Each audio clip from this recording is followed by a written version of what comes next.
Probably literally dialed you. I literally,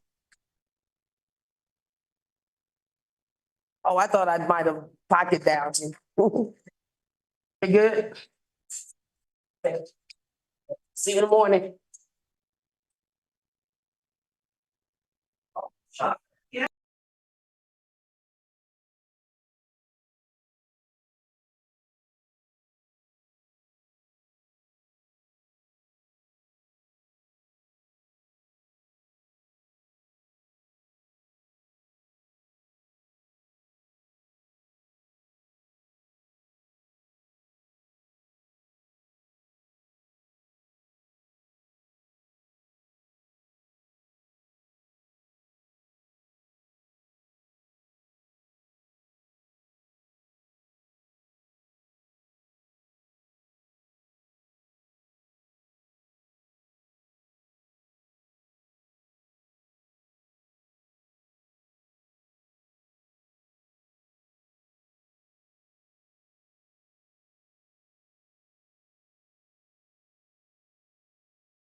Just a little housekeeping tip, because this is being recorded and I believe we're on YouTube. It's me, yeah, we are. Just speak up. The last recording from the June 7th meeting, if you're making a comment or question or whatever, that's fantastic, but in some instances, things were a little blurry and hard to distinguish for anyone who is viewing. So talk, but if you could just be clear and articulate, that'd be great. Thank you. Thank you. All right, I think we're waiting for Danielle to come join us, so we'll give her a couple seconds. And I guess Caroline too. Oh, Chairman, yeah, okay. So bear with us for a few moments.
To call this meeting, call meeting, let's get started.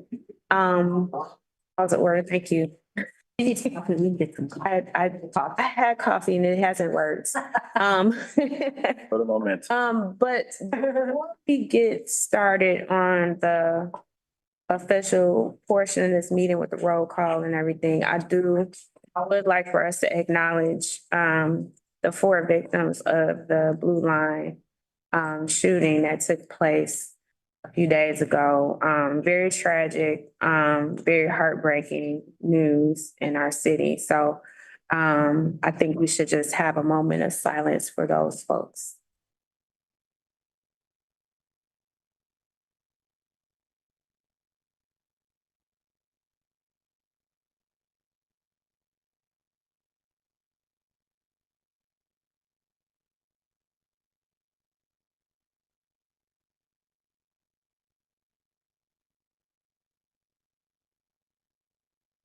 Thank you.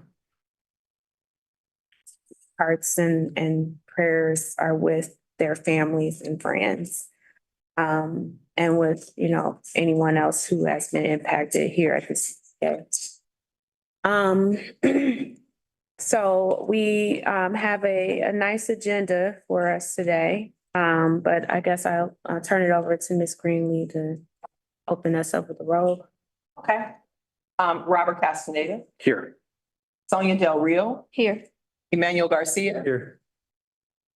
Peter Henderson, Here. Robert Johnson, Here. Tanya Raby, Here. Aiden Keefe, Here. Ryan McCray. We'll note for the record that Mr. McCray is absent.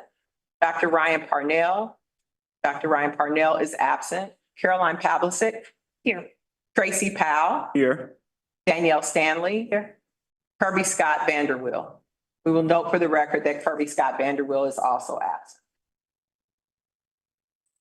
But Chairperson Raby, you do have a quorum with 7 of your 10 voting members being present. Okay, thank you. Okay, so let's go ahead and welcome any public comments. Do we have any public comments today? Chairperson Raby, we do not have any registered public comments. I will say that there was one phone call we received. When we called the caller back, he was not clear or just, he did not discern that he actually wanted to do a public comment. He Okay, had mentioned it, he didn't know about what or anything else, and he didn't fill out a form. So okay, thank you. All right, let's take a look at the meetings from the June 7th, 2024 meeting. Do we need to approve those minutes? I have a motion. Okay, Second. okay, it's been moved by Peter Henderson and seconded by Robert Castaneda that the minutes for the Citizens Advisory Board Citizens Advisory Board meeting from June 7th, 2024 be approved as presented. We'll take a roll call vote. Robert Castaneda, Aye. Sonia Del Rio. Aye. Peter Henderson, Aye. Robert Johnson. Aye. Chairperson Raby, aye. Caroline Pavlicek. Aye. Tracy Powell, Aye. Danielle Stanley. Aye. Motion carries. Great. Okay, so our next agenda item is CTA staff presentations. So we have an update on the Red Line Extension Project presentation, where we'll be able to share our feedback and any other discussion from that. Thank you so much. Good morning. Morning. Morning.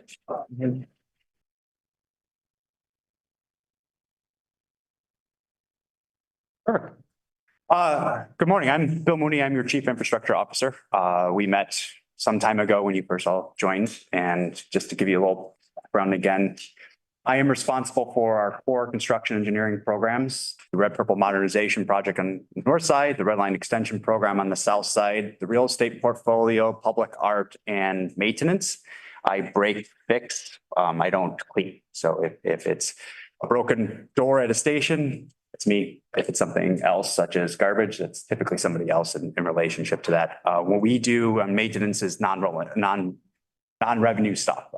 No, non-revenue, anything but a revenue vehicle. So we don't fix buses and trains. So stations, tracks, power, signal, structure, 69 miles of elevated structure, the medians, all the tow trucks and other things you see are ours. But for the most part, beyond that, if it's rolling stock, such as a bus or train, that's Mr. Bonds. So I am. Just keep your voice up a little bit. Sure. I am absolutely excited to be here and share in this. I will be glad to get in this presentation, but I would strongly encourage you, if you have an hour of time, to go watch the board meeting from August and take the opportunity to about an hour and 10 minutes into the board, or I think the Zoom at that point, you get the formal public comment, and a great number of the public commenters were members from the community that are going to seek the benefit, that have been waiting for the benefit of the Red Line Extension Project. Their remarks are absolutely moving, they're inspiring, they're compelling, and they are fundamental to everything we're going to talk about. You'll also be able to hear President Carter's remarks, Chairman Barclay's remarks, and the other board members' remarks, which are equally as impactful and meaningful to kind of the conversation we're going to have here. And there's a much different presentation. So a lot of what you'll hear and talk about today will be very specific to the broad overview of the project. We got very specific into the award of one of the aspects of the project and some of the things around that. And I think it's an interesting kind of note too. I didn't want to bury down in some of that minutia. I think it was one of the neater, in a 27-year career, one of the neater moments in my career, certainly been a part of, and to hear. So I was welcoming to do that. So I second that. It was a phenomenal meeting. The energy in this room was unlike anything that we've seen about. yeah. So moving forward, we'll start very basic. I speak fairly fast, so don't ever hesitate to stop me and be like, hey, what'd you say? If I'm not into enough detail, ask questions, please. Don't wait to the end. Let's be interactive. Let's engage. Let's talk. This is fun. I like talking about it. It's a lot of interesting stuff. And there's just so much to it. So The red line extension project overview, and we talk about the project, but I also talk about it as a program, right? So it's a collection of lots of little projects in some cases too. It is a 5.6-mile extension from the current terminus at 95th Street down to historical Elk Gardens. As the lore once said in 1969, September of 1969, then Mayor Daley, the original, stood on the platform at 95th Street, cutting a ribbon to start train service on the south side of Chicago and said, "And shortly hereafter, we shall go to the city's edge." And for the better part of almost 60 years, there's been a community in wait for that promise, right? There are 4 new planned stations, one at 103rd, one at 111th, Michigan Avenue, and the terminus at 130th Street within historical Elko Gardens. You'll hear me say that a lot because it's one of the more unique aspects, I think, about the project that is it's serving Elko Gardens. It is serving a community that is in desperate need for access. But it is a historical community. It is the first example of a public housing project in the United States. And so everything we do there actually has to go through a historical review in some cases because the curb cuts, where exactly that driveway is considered historically landmarked, which makes it a very interesting place to do business. So all these stations will have new interline bus and parking connections. So the 103rd, 111th, and Michigan all are planning to have surface parking lots, park and ride facilities to help bring people to the transit and get those cars off the roads, as well as the main terminal is intended to have a parking garage. They will also have interconnectivity such as divvy stations, bike walk-up connections, bike parking, things like that. And then kind of another project within the project is the inclusion of a new train yard. This is where we park our trains. So we run various levels of service throughout our system. And so then what happens is we have spares. We have trains that go out in the morning that are a lot more than trains that go out in the middle of the night. So we have to park them overnight. We have to store them. We have to have places to clean them. So this includes a new train storage yard at 120th Street, as well as a new shop. Shop is where we actually go in and physically maintain those trains. So as part of that extension, it does include a separate contract for a new yard and shop. It's all considered part of this program, though. The benefits are immense. And at the heart of this project, it is an equity project. I talked about that promise that community has been waiting for the better part of 60 years. And that has been key to every aspect of the programming and vision of this project is 24% of the RLE project area is below the poverty line for the city of Chicago, for the greater whole of the city is, and a greater share of that population is seeing that injustice done to them. And a huge portion of that is due to the lack of transit accessibility. You know, when we think about the history of the world, one of the greatest things the Roman Empire ever did was connect. It built roadways that connected cities. It created safe, convenient transit travel so merchants could do business, so you could get to education, right? So the lack of transit to this community has neglected them from being able to gain access to markets, to gain access to education, to gain access to the finer things in downtown, or if they have to, at doing it at a huge cost. Frequent rail service will save 30 minutes compared to a bus-to-bus commute. I know you all are avid riders and the difference of an experience of riding rapid transit on a train to a multi-bus that's dependent on inner traffic. I just recently, my son has switched schools and we have a different commuting pattern now, and now it's a bus-to-bus transfer. And that type of commuting experience is very different. It's interesting to watch his reaction to that experience now as he sits there watching the time click on his, are we going to make it there? We've been sitting in this traffic, right? That type of experience. But that 30 minutes each way is an hour a day that people are losing. It's an hour that they lose with their kids. It's an hour that they can't coach sports. It's an hour that they don't get to read. It pushes their dinners back. Right? That's a whole type of experience. Those are life-changing. You think about that in the realm of a year of lost time. It's a huge opportunity cost. Connectivity. 22% of the RLE project area households do not own a car. So when we talked about that accessibility issue to begin with, right? So we talk about pillar one and equity. We talk about connectivity. We talk about that impact of bus to bus. It all comes back here. So your alternatives here are driven to be dependent on the limited transportation you have. Economic opportunity. For every dollar we invest in transit nationally, we see a $5 reinvestment in the economy around it. And the most obvious example in the city of Chicago is just outside our window here. In 2004, when we built this building, every corner here was a parking lot. There was nothing here. When we opened the Green Line station, most of those things near Morgan were all parking lots. Now it is the most vibrant real estate market in the entirety of the city of Chicago. And if you actually look at the density, you can get massing diagrams and you look at the density and you look at north of Randolph Street versus south of Randolph Street in the West Loop. The volume of height of building and density is almost tenfold. And it's the proximity to transit, right? So that economic opportunity, this down payment in this community is not about transit in and of itself. It's about that down payment that will help grow everything else around it. And that point I made earlier around park and ride lots is being able to get people out of cars, right? The most green thing we can do is get people out of their cars and on transit. You talk about train cars, 8-car trains that hold thousands of people. That's thousands, just getting them on those trains gets 1,000 cars off the road. So. As we move kind of forward. Will help a lot.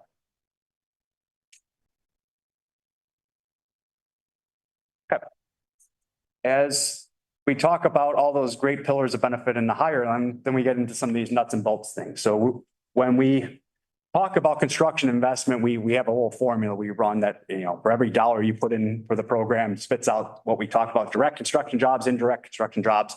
And this is kind of what it talks about with this $5 billion investment, right? So this is about 12,512 construction jobs. Is it going to be exactly 12,512? No, but it gives you a sense of what the type of investment of a project of this magnitude does. Then we talk about those downstream jobs, the service industry, all the things that get support because of this type of investment, this type of activity. And a project that goes on 5 years, that's a lot of people in a neighborhood doing a lot of business in that neighborhood and driving downstream investment there, right? We talk about then the project beyond the project, right? So we like this idea that, you know, the project really doesn't begin when we break ground for the investment in transit. The project really begins the day we cut the ribbon and start running service, because that's about the investment in the community that goes on. That's the projects beyond the projects beyond the projects, right? There's another 25,000 additional jobs for opportunity here. One of the most unique aspects of this is we typically talk about transit-oriented development, and you've heard that term a lot, and that's about that quarter mile around a rail station, right? We did something different here. We actually worked with the Department of Planning and Development, and we did a transit-supportive development plan. We went out with the community, we did studies about the real estate, housing, and business stock and available vacant property within that quarter mile, within the half mile, within the mile and a half, surrounding kind of those investment stations, and how you then can leverage that investment to build infill housing, how you can leverage that investment to build new retail developments, how you can identify the corridors, how you can really re-envision that community, because we did not want this down payment to be lost with a vision that starts 10 years later, right? We really wanted that vision to be seen today. And then ultimately that was codified by the Planning Commission into the Planning Code. It was that transit supportive development plan was ultimately the groundwork for them to use going forward and those investments to start. And it's already happened. And one of the key corridors near Michigan Avenue, right next to the station, has been out for RFP by the city of Chicago as part of the Invest Southwest program. And so they're already seeing, they've got bids on it, they're reviewing them, they're looking for those opportunities for development and in that very important corridor, historical corridor there. And part of the reason that property is valuable is because of our investment coming with that train station. So That was one of my projects. yeah, there you go. I talked a little bit about the economic return on investment nationally with transit. I talked a little bit about the transit supportive development plan, and that plan kind of predicts that, you know, post opening of that in the years to 20 years to come thereafter, you're going to see a boom in real estate activity. And that could be as big as $1.7 billion in investment. Any questions so far? Where are we? Some of you I know have seen a slide similar. I'm sure you've seen this now 100 times in various conversations we've had throughout the years. You know, we are at the brink of history here, really. For the better part of the last 3 years, we've made more investment in advancing this project than has ever historically happened. We secured what is our local match, the transit TIF. So this is an opportunity that is unlike any other. It was visionary that ultimately helped pay for the local commitment for RPM, but this is actually even a little more unique, is this TIF often is called the Robin Hood TIF. And so what happens is it takes a quarter of the red line all the way up to Madison Street downtown and sets the TIF district from about 39th Street to Madison, and takes the leveraged value of the growth of the TIF to be able to be used to make the local match for investment in the community down from 95th to 130th Street, which creates the whole area then from 39th Street to down to 130th Street available for local TIF still around that transit corridor, which is really huge, right? So the big value of the downtown real estate market and any growth tax value of that area is being used in that increment to be able to support the investment in this project while allowing the growth of those areas then to be able to be used for development in those areas. And it's really, really important as an understanding about this aspect. That local match is a key aspect for us being able to secure federal funding. I mean, if you watch that board meeting, you'll hear that the board took a major action to support a bond issuance that covers the cost of some of the construction aspects of this project. And that again is really key, as we are actually now in a really pivotal moment in securing the federal funding for this. In September of 2023, we secured our what's called entry into engineering. So we got actually registered as part of the federal program into the engineering phase, but we also got our federal commitment. So we got a letter that set forward what dollar value the federal government will commit in share of this project, which was pretty huge. It was just shy of $2 billion. That was a really important milestone, and we are on the brink of then towards the end of this year securing our full funding grant agreement. This is actually our contract then with the federal government for them to pay for those things. And that is really, really important. And it really is a key project for the federal government. They see the value in what we're trying to do here as a community. But they also see that this is a very valuable thing, just transit and investment in transit in this administration. So we anticipate receiving that funding towards the end of this year, beginning of next year. And with that, we will issue notice to proceed to the major portion of this I'll talk about in a second, which is our design build construction contract. And we would start construction with looking to open in 2030. So my understanding is the increment that's being created from the downtown TIFs is going to be used to help fund some of this construction for this. Yeah, so ultimately how a TIF works is it sets the value of the property taxes for that area, kind of sets that level, right? It says this is the cap. Typically then as property tax value goes up, that extra that would be above that cap goes into the general fund of the city or the service boards that receive that TIF. So the TIF itself does not take away from other entities such as the public schools that get an increment of that property tax. So as that grows, they still get their increment. So after all those other entities get their increment, then the project gets that balance of growth. And then it's set forward, I think it's 30 years is the period of time of growth. So it's a value ultimately that we will borrow against for the future, but it makes that local match and it sets it aside from that. But once you have a TIF in place, you can't have other TIFs. So if we were to set the TIF to be from 95th to 130th, the real estate market will only grow because of this investment. So we won't see the same type of growth that we would need to make this type of investment. But separately, you would preclude the city to be able to do TIFs to support development in those communities. So that transit supportive development plan would be lost without that opportunity. TIFs are really a key aspect of the city, the way the city leverages kind of key funding streams for projects. So it's really good. So that won't jeopardize potential TIFs in some of the South Side neighborhood. No, it was designed to protect the ability to TIF the rest of the South Side. I know it's early, I think the city reassessment cycle is either ongoing or for the tail end right now. But is there any early signs of concern or maybe perhaps adjustment? Or has it been baked in the impact of the real estate values in downtown, especially in the wake of, like post-pandemic, commercial real estate stress? Yep. No, I mean, it's more than a reasonable question. So when we forecasted the TIF, we were already in the pandemic, right? So we had seen that we were actually in some cases some of the worst aspects. I remember actually doing the public meeting for that TIF, and it was one of those moments where everybody still was masked. It was one of the first big events I had actually been to, where you had a couple hundred people in an auditorium and for that opportunity. So the benefit of forecasting the TIF is an overtime thing, right? It's not the market as it exists in a moment that we're looking to get a very discrete window on. It is a 30-year window of growth. There is some understanding that there are ebbs and flows in the market, but generally over time, like any investment portfolio you see, there is natural growth to it, and it does take into account some volatility around that and things like that. And it was forecasted kind of in there. I mean, at this moment in time, we actually generally even the RPM TIF, which has now lived through a pretty volatile real estate period, has done very well. It's actually done better, I think, than we were even forecasting it to be. So I have no concerns at this moment. So Does everyone know where the RPM TIF is? Okay. So again, key thing, we're open for service in 2030. That's the moment we're striving for. So As I mentioned before, kind of there's a bunch of funding sources associated with this. This gives you some breakdowns of the different types of things. There are a ton of actions on this page. The first two, CMAC and CRP, Carbon Reduction Program funding, this is a discretionary program that comes from the federal government that is administered through CMAC, a regional transit body. So this project was awarded discretionary granting for $30 million and $100 million separately. That is tied to kind of a federal supporting, it's just a general program that gets out there, gets distributed, it's regional dollars. Then we have our TIF for $950 million. To your question earlier, the TIF is predicted to produce up to, and it's based $959 million. We're only looking to tap into $950 million of it, kind of in its conservative margins on that. State of Illinois PAYGO is just state funding. It's funding that comes off the motor vehicle tax there for another $281 million in the budget.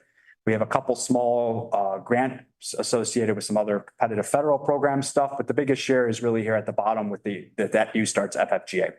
So you see that value is just shy of $1.9 billion in its nature. And then you've got CTA bond support thereafter. So, it's kind of the biggest portion of that. So the total program, is when you talk about pre-financing costs, so anything that's associated with debt service has financing costs with it is about $4.8 billion. When you include the impact of financing, it grows to about $5.3 billion. This will be absolutely the largest project in CTA history. It will probably be the largest civil service project investment in the city of Chicago in the better part of the last 4 years. At our August board meeting, our board took historic action to actually award what is considered the largest contract in CTA history at $2.9 billion to a team of the joint venture called Walsh Vinci. They will be building our mainline design. It's called a mainline design build contract. So this will be the stations, the substations that support the running tracks. It will be the structure itself, the tracks, and a couple of the parking ride facilities. So this is actually the bulk of the project. It is actually everything we need to start running service. So it is by far the biggest portion of it. It has DBE participation commitments of 25% for design and 22% for construction. These are bigger than what was ultimately done under the Rep modernization project. The joint venture has pledged to also provide separate mentorship to DBE firms as part of the duration. We talk about this as mentor protege. So you take a large firm, then that brings in a smaller DBE firm and helps them understand and take responsibility and start. Really, the path is growing DBEs to primes. And one of the most exciting aspects is actually this next bullet point where they have identified GMA and Toro, and they're going to set them aside and give them prime responsibility in running some of the stations. So that's a really big moment. One of the big challenges that DBEs have in breaking into that major prime market is show us that we do a lot of qualifications based thing. You must have X amount of years to do so many projects as a prime. Oftentimes they're very successful in that sub role, but it's hard to break that ceiling into the next thing. So to be able to have this type of opportunity to be a prime on an aspect of a project of this historical magnitude is huge and really be a great opportunity for both of them. And they've committed to doing a lot of the things that we've seen them do so Walsh is actually part of the joint venture on the Rep modernization up north as well. And then a lot of these other things are things that we've seen them do to work with the community to help grow those opportunities, breaking apart and unbundling these packages. As you'll hear Juan Pablo Prieto talk lots of times, they could go out with a $10 million concrete contract, which will ultimately outprice any small firm that's out there. But instead they break it into a bunch of smaller pieces, which in some cases is a lot harder to manage, but it's the only way that you can really produce a robust DBE program, making those commitments. And talked a little bit about this a second ago on unbundling those packages and those commitments from the contractor.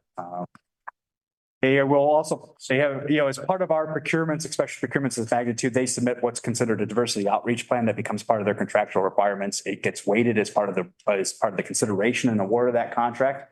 And this talks a lot about how they intend to support the DBE community in meeting these goals and a bunch of those things. So unbundling the packages, holding the events. They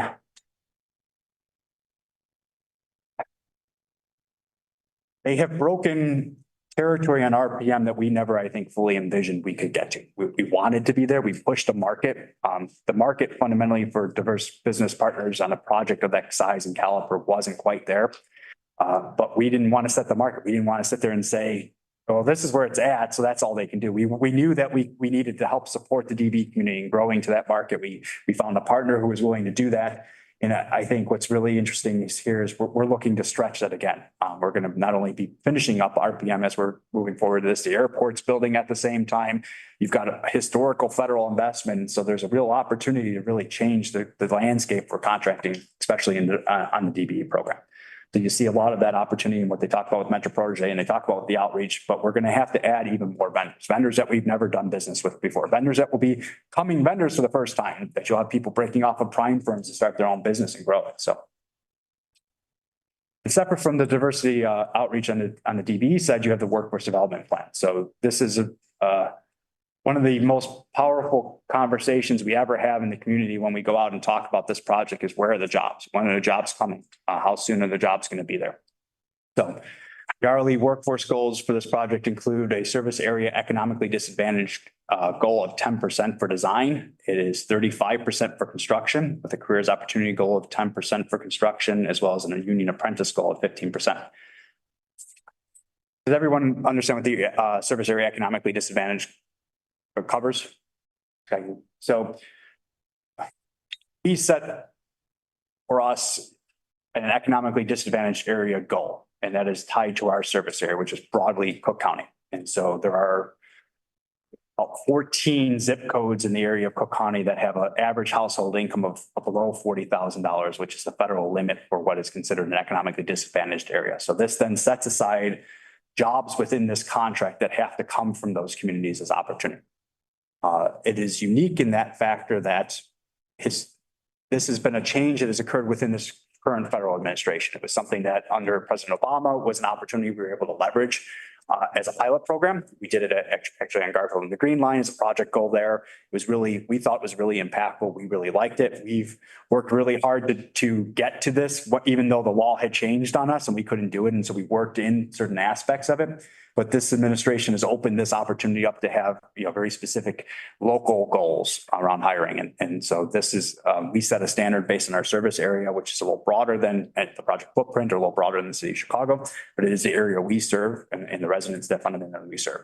This is a huge opportunity. Yes, sir. So what do you have set up to actually monitor and these types of goals? Yeah. Monitor. So we have a lot of things that actually go into supporting achieving these goals.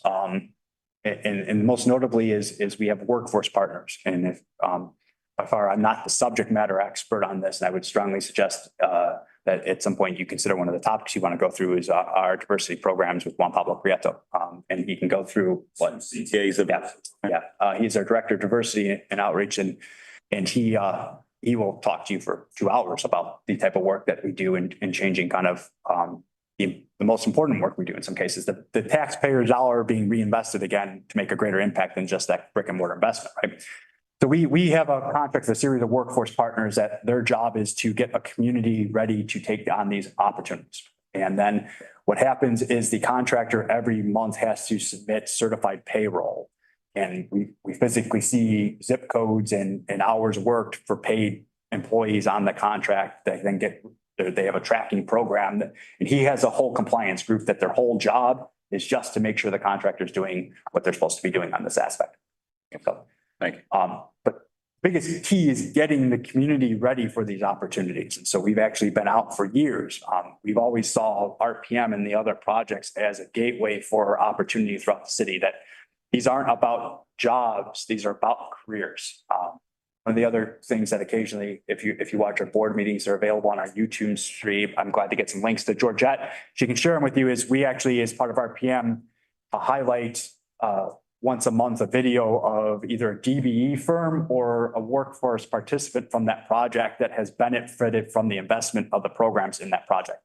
And what's powerful is I could talk to you all day, Juan Pablo could talk to you all day, but it's much more meaningful for you to hear it from the person that has benefited, right? And to talk about kind of how it has changed their life in some level.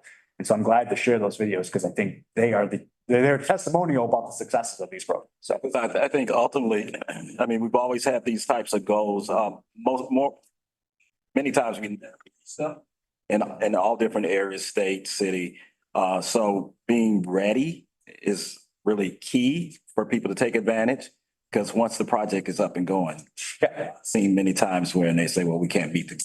No, and I think we build into our contracts things called liquidated damages that are associated with failure to meet goals. You know, and so I think our track record on achieving these goals, it is unparalleled to any other agency in the city of Chicago. I think I think first and foremost, President Carter and the board's commitment to it, right? That is the top level commitment to this. This is bread and butter to what they see as important to what the business we do. And so I think that setting the tone has always held staff to an accountability to make sure we look at these opportunities, we look at how we drive these growth opportunities. But we work really hard to help contractors be successful. It is hard. It is very, very. To talk about a 10% professional service goal coming out of an economically disadvantaged community for design. Yeah. I mean, I don't mean to be, but if you were an engineer or an architect, you're probably not living in an EDA to begin with, right? So now this really, you have to get creative about how you're going to deal with internships and grow people into those roles and get them ready for those roles and help. One of the other things the contractor has is they've committed to a scholarship program, similar to what they've done with RPM, working within that. So has there been more of push to embed this into CTS schools in the area that may have some programs already established that can just kind of feed into opportunities like internships or apprenticeships and things of that nature? yeah, I mean, we've been out in the community for a very long time now and I've seen you. yep. Yeah. We've been very much in the grain of certain aspects of that. I'll tell you, actually, one of the greatest wins we had recently was this past summer. We actually got invited out to Aldridge Elementary. Kids did a presentation. Absolutely, by far, one of the coolest things I've had the opportunity to participate in my career it was a program that Aldridge Elementary partnered with the Field Museum on and to do a planning study of Alk Gardens and it was about what the kids wanted to see in development in the gardens. And it was really interesting because we do a lot of community meetings and we hear a lot about what the grownups want to see, right? But this was actually what the kids, the future of the gardens, wanted to see come out of the gardens. And they want to see grow out of those opportunities. And they did 3D modeling, like they had a full floor plan laid out of the entire community with 3D modeling built up. But they brought in a bunch of professional service entities through the Field Museum to help them come in and understand what type of development was feasible, right? What do you need to support these types of things? And foundationally give them that understanding. And this was their presentation about what we wanted to see as a planning kind of study with it. And so that was really, I thought, a great moment for us because we've been trying to get connected with Alk in a way that allowed Aldridge in a way that allowed us to kind of have that relationship with it. And so when they invited us to be a participant in the presentation, really to be the ears of the presentation, they were looking for an audience, someone to listen to them, right? And so that was really great. We were into ACEC as well, which is fundamentally a STEM-driven school down there. And so we actually are working on a couple different partnerships and lunch and learns where we can work with our professional service partners, be it on this project or otherwise, that we're bringing it all in for them to be able to do some partnerships within that real life learning stuff. We're looking at, trying to tie some of the higher university stuff to MBA program potential relationships around there. We just did, you may have seen the press event. We did a partnership this summer with Corliss Elementary they have a drone program. They've been doing a drone training program. So we connect them with. They have Olive Harvey. We do a bunch of stuff out of Olive Harvey, right? So yeah, so we're really trying to get in there in that opportunity. And I will say separate from that, the professional service is great. It's really important. But you could become a tradesperson, carpentry, electrical, 150 operator on heavy equipment, right? You will make more money in your career probably than most of the engineers and architects will in most of their career right now. So, one of those things that we have very much always promoted is, you got to go to college to get ahead. And we walked away from a lot of the trade opportunities, but trades are a great opportunity and they're dying for. Yeah. Right. So there is a perfect set. primed opportunity, right? So many industry. Yeah. opportunities and ways that CTA can create a thread. Yeah, so, and this HUD community project funding and FTA areas of persistent poverty grant is really about workforce. So they were little micro grants that we were really get to help come in and do some workforce. And it's really about, we're really using it to help support barrier reduction funds. So, so for members of the community that may be returning citizens that need to help get a GED or something like that to get into the trade unions, this helps fund that. For people that don't have transportation options, right, how it can help support kind of options around transportation or childcare or things while they do their apprenticeship training. Oftentimes, it is a grueling path to get opportunities, jobs, and as you're trying to kind of make ends meet to begin with, walking away from the minimum wage job you may have to go into something that's not going to pay you for a while is challenging. So these barrier reduction funds are really important for that aspect as well. But we've been trying to set that groundwork within the community. There isn't an event that we do out there that at this point, when we do community outreach, that we're not bringing the workforce partners to, right? That we're just not trying to help connect community members to those opportunities. But we're also bringing our own HR. Like I've been for years, I go and they want a construction job, going. I keep going. I got an HR department. We're hiring every day. These are good jobs. I'm a 27-year career person. I started as a customer assistant in the station. I mean, I can tell you they're good jobs. You can raise families on these jobs. You can, you can send your kids to good education. You can earn a living wage, that is meaningful, and so all this is really about, we are only successful if we can have the community ready for that. I was actually, in a meeting with the local advisory council for Alco Gardens on Monday. And that was the conversation with them as much was about how they can help us get the community ready, right? Because and they had a similar comment. It was like, we hear this a lot, right? But we also have an obligation to get ourselves ready, right? To make sure that when you show up at events that like only the last event we did, there was like 10 people showed up, right? We need to make sure people come, right? We need to make sure that they show up and are there. That's our job. So. Question, is there a marketing campaign of sorts to promote this workforce impact? Yeah. Is there a market? So we have a very active social footprint. So if you don't already follow us on Facebook, TikTok, Instagram, so we have separate from CTA's profile. We do have an RLE dedicated profile. We have for 100,000 plus people on email registries that we regularly blast newsletters on. We push out. We host our workforce programs host quarterly hiring events for workforce programs that we promote as part of our broader marketing program that then we highlight separately. And then we do for the better part of the last 18 months, one of those workforce events always occurs within the RLE footprint. And it moves around a little bit in the RLE footprint, happens at Olive Harvey a lot because that's really available space and for the size of those types of events and getting access to computers and things like that. But we do them at the gardens sometimes and then the gymnasium there with the library there. Library is a great resource down there. But we have a pretty proactive push out for this program. And then ultimately, part of the reason you have the workforce partners involved is they can go out to their networks, right? They don't actually make money without placements.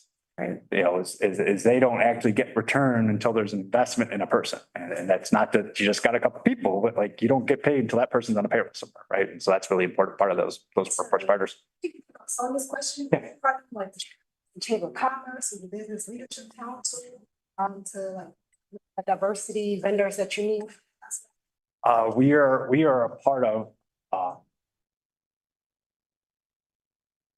hundreds of things. So I will say that we tend to be more locally engaged in chambers. So if you do a lot of business with the Roseland Chamber of Commerce and Andre Reed specifically around investment in this community, right? So when you go up north, we do a lot more with Uptown United. We do a lot more with the Lakeview Chamber of Commerce kind of on the local business impact. So one of those big things, if again, you ever check out our board meetings, we provide an update monthly on all our construction projects that are in construction. We talk about the community outreach events for RPM that are going on. You'll hear us talk a lot about the interactions, for business campaigns we do around there. Well, we have a very similar plan here. So as we start building, highlighting those local businesses that are available, that make sure that they're supported throughout construction as well as amplified for the contractor, right? These are people we expect you to support while you're down here. So we do have lots of ties with all of them. And certainly as a business entity at CTA proper, we are deeply tied with the overall Chicago Chamber of Commerce. So. And we actually have a whole dedicated communications team that works both just on RPM and RLE. It's separate from, they're interrelated to the global CTA comms team, but I have a director of communications that her sole focus is just these two projects. So here's a list of all the workforce partners that the contractor, separate from the ones we're working with. These are the assist agencies that they've also already contracted with to outside our profile. Some of these are redundant, so like the Urban League is somebody we have on contract. We're also tied to Hacia, some other ones. Again, like I strongly, if you're really interested in this topic as an entity, as a body, I could strongly consider asking Juan Pablo to come and talk about the program. We do a ton of things outside of just DirectDB or workforce that is in support of that. So we have our Building Small Business series that is really kind of like an educational opportunity. We have connections to building financial capacity around things like that. So that's one of those big things, especially for a DB trying to get into work like this. So all of a sudden you get a contract from Walsh Vinci to all of a sudden do $1 million worth of concrete. The biggest contract you've ever had is $200,000. I mean, they gotta go buy, 7 new trucks. They gotta go, right? To do that, you need financial capacity. You need to be able to get loans, right? And so oftentimes they get shell shock. Like how do I do that, right? So, and again, like we have an entire department that's here not only for compliance purposes, but to help them be successful. We want nothing more. Certainly, the last thing we ever want is a DB to fail because they took on something they couldn't do. Do you offer advances to those organizations that? We tie them to entities that will help with lending you. And so we will directly tie that. So there are things in contracts like this that are called mobilization payments. As you heard my remarks last month, I talk a lot about the outlay of money that goes on the first 90, 120 days on jobs of this size. Walsh Vinci will lay out easily $400 or $500 million in the first 6 months of this job before they start really billing for the cost of those things to be able to get to tie up that equipment and get it in order, right? This will be a segmental box structure, very similar to what we're building up on. That is a custom set of cranes that they have to order from Italy to do it. And that is a $100 million investment just for that piece of infrastructure in and of itself, right? They got to get all the plants ramped up. They got to start hiring and staffing and building out offices and getting trailers booked up. And so all that is just outlay of money that they have to do as part of their investment. And so there is things that we do early on in these projects that are called mobilization payments that help give them money to support some of those procurements early on. But it's certainly not the full outlay. And similar, they're DBs, right? So in a lot of their DBs, you won't even hear about for months to come because until it's fully designed, you don't even know what those packages look like. And we spent a lot of time talking about the design build contract here. This is every contract we have supporting the Red Line Extension program and the DB and workforce goals with it. Overall, we're looking at what's projected to be almost $1 billion investment in DB participation, right? That is astonishing when you think about it and scale in that number. And it's just truly, one of the things I would call the note of this is how many contracts there are. I will tell you as a person that managed construction contracts for a living, it's not easy to manage lots of contracts. It is hard. It's easy to manage one contract. So we have a very rigorous quality program. We have very rigorous reporting requirements. And if you do it, it's easier to do it once than it is to have to do it 12 or 13 or 14 times in administration of this. But breaking apart the program into smaller bite-sized packages to maximize participation opportunities, again, from a commitment of agency standpoint, is what we as an agency are committed to doing. So you'll see the cascade of that here. You also note on some of these that you're seeing 100% participation because not only were we able to break it apart, we were able to break it apart in a way that allowed for set aside SV participation, right? Which is pretty significant. When we talk about this as an equity project, this is the heart of what it means. So. And then we talk a lot about outreach, right? So I would bet you that we've done somewhere in the ballpark over the last 3 years in 250 outreach events. It could be as big as something like this where we are hosting an outreach event for DB participation for project updates. You're in the community in the over the summer talking about the advanced utility relocation, real estate demolition packages that will start this year. What those construction impacts are, but they could be as simple as we participate in the town hall. So all 3 of the alders in the footprint have monthly town halls. We often are asked to come and speak at them or just be present to take questions if they come up or staff a table. We'll be out at the Shop Roseland event this Saturday. We have a featured table there. It's always a great event if you're in the neighborhood. Stop by.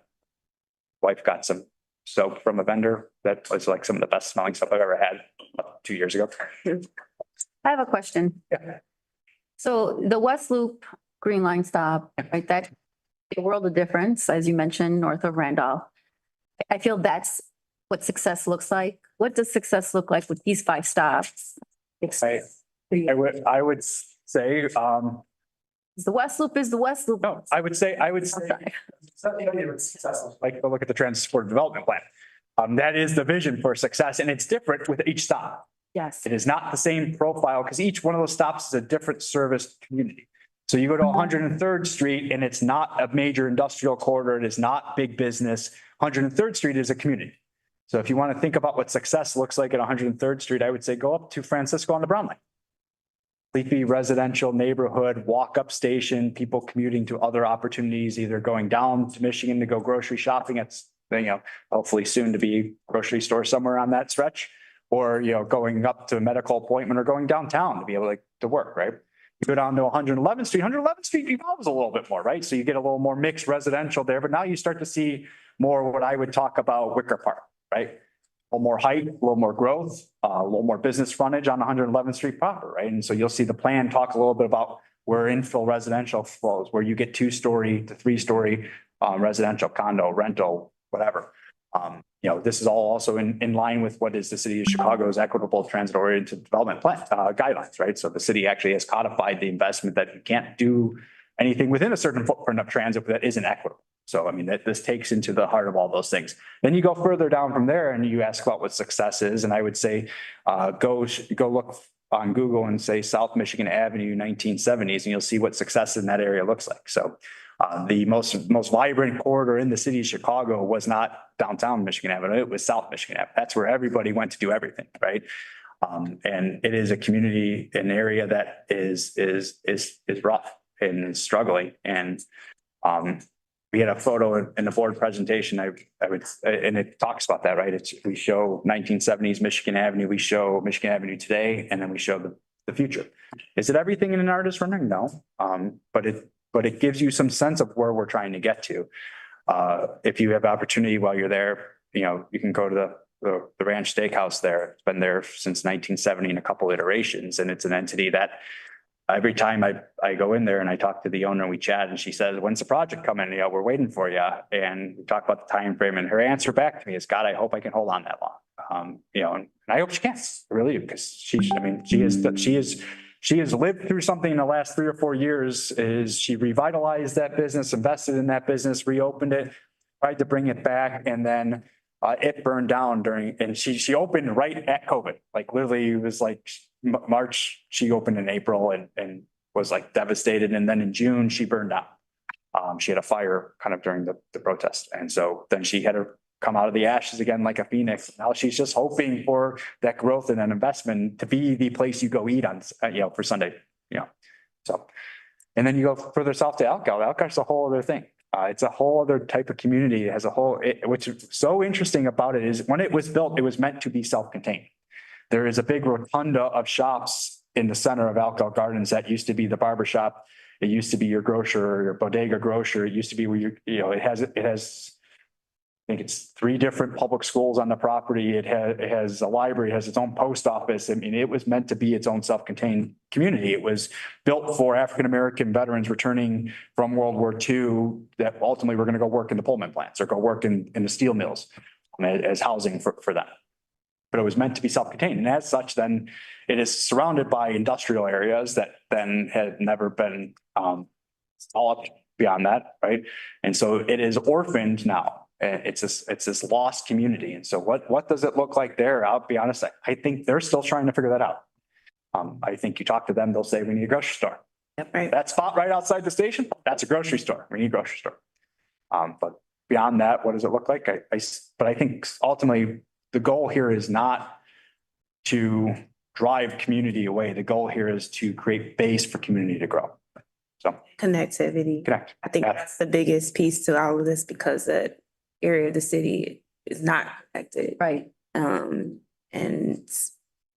whereas like the West Loop, it really wasn't anything. There weren't people there. It was manufacturing, it was a meat processing area. So this is the difference, like that brought people to a space that wasn't occupied before. This is caring for the people that are actually there, I think. So, and that's what successful looks like, making sure that those people have access to the rest of the city. That's why, I mean, in the TSD plan, and it's on our website.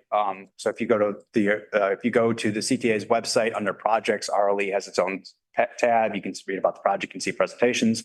But the TSD plan's there. It's an award-winning plan. So won the planning study award last year. But it really is foundational to having a vision today, right? And it was interactive with the community. It wasn't just us sitting here saying, oh, this is what we think should be built. This was like, dozens of community meetings and local groups talking about the types of investment, the types of things. But it was also then professionals looking at land stock, looking at available land, identifying what's there, talking about what could be supported there, talking about what funding streams are available to support things like that. And, it's really important to have that out there. And it was important to us to have the city of Chicago take some ownership of that. And so we paid for DPD to have a staffer work on it full time. And then we worked with DPD to get it through Plan Commission and have the city take accountability at Plan Commission saying, yes, that we support this plan. We support, if CTA makes this investment, this is the type of thing we want to invest in behind it. And it was important. So. Thank you. I appreciate that. Any other questions? I just piggybacking on the whole transit supportive development plan. From the tone of your discussion, it sounds like, is CTA the lead agency when developing that plan, or just keeping in mind, I guess, or I'm trying to be mindful of, when it actually comes to, I don't know, zoning changes and things like that, there's another city department that's involved. Well, at the end of the Formally. Yeah, at the end of the day, we are a transit agency and we build transit, right? We will own property at the end of this project that we will dispose of, and we will dispose of it in a way that is supportive, in line with the guidance of the transit supportive development plan, is in the interest of the community. And ultimately will be an evolution of what comes out of the work DPD, Department of Planning and Development, is doing at that point. So the transit supportive development plan is a moment in time. It's a vision in that moment in time. And as the project invests and as the community evolves, as people start, this is real, right? So nobody believes this is real, right? I mean, up until last month, I don't know how many times I go to a community and go, yeah, I've heard about this for years. It's never coming. And it's like, no, we're really doing this right now, right? But it's real, right? And so, I think people are seeing this now as opportunity and you'll start to see some movement and some support behind that. But ultimately, the lead for it is the Department of Planning and Development. Got it. They are there they have that global outreach, right? They see the city landscape. They see that whole chessboard. Where do we play this role? We are making a historical investment because we believe it is the right thing to do. It is something that we believe as a city, we want to do, right? This is the type of city we want to be, and this is the investments that we make as a city like that. And we as an agency are leading a charge on that. But we fail if the rest of this doesn't happen, right? We can build a transit line, but we're never going to get the ridership we need to really make it the type of investment we need if we don't get the rest of the support around that. So why are we at the table? Why do we often talk about we led a transit supportive development plan? Because it's our interest, right? So, it is, we're doing a $5 billion down payment for 20 billion worth of investment in the future, right? Yeah. Sorry, I kind of, so following up on that, what I guess something that, and admittedly, I'm stepping outside of, my area of expertise. I don't even really think it's an infrastructure discussion necessarily, but when we talk about the transit supportive development, and you kind of got to my ultimate point that you're making a historic investment, but it fails if, we're not seeing the development around it, whatever that looks like as appropriate in those contexts. And something I've always been trying to wrap my head around, I'm becoming more and more intrigued about, especially, we have this budget cliff, looming budget cliff. So we have those discussions, there's lots of discussions going. Is the role of a transit authority in the land use around its station and how assertive, I don't want to say aggressive, it should be, or looking to capture that, we still live in a world in Illinois of like fare box recovery ratios, and I almost think there's a selfish is the word that comes to mind, but in the best sense of you are making this investment, like we need to ensure that, we're getting that return. And I think you can do that, without, I don't know if there's, legal barriers. I think you could do all this with still. So there are some legal barriers. Currently the legislation under the MTA Act as it exists restricts our ability to acquire property, support operations or construction of said operation. Right? So, got it. Our dollars are meant to serve as a public transit entity. So we are somewhat restricted in what that interpretation can be. We are not developers by nature. I think if you look at, I'm going to venture out in hypotheticals, right? And, I think if you look at Tokyo, Paris, you look at MARTA in Atlanta, right? You look at BART in San Francisco. Some of the biggest landowners in those entities are the transit agencies. And you walk up to a Tokyo train station, it's walking through a full-on like strip mall. Like you get and that is all owned by the transit agency, developed and retailed by the transit agency, right? And so there is some stability in their market, besides the fact that they are beyond funded. Right? Like how anywhere else other than the United States funds transit as it's a civil right fundamentally. Right? This is no different than having water, right? It's no different than having access to sewer, right? This is fundamental to people's rights. And how they fund it internationally is a standing, but they also diversify their portfolio by being able to have those real estate, those markets.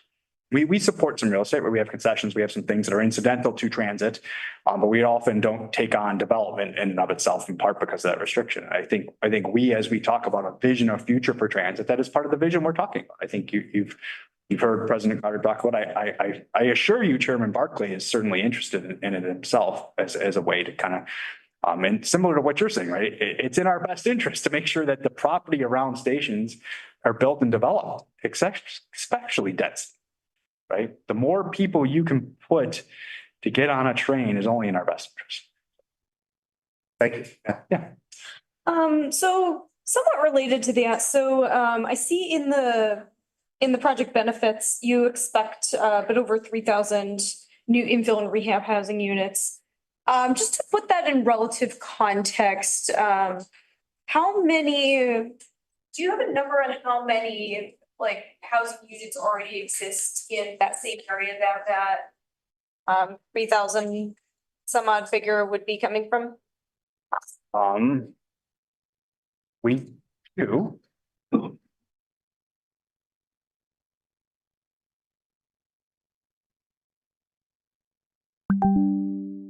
Just because.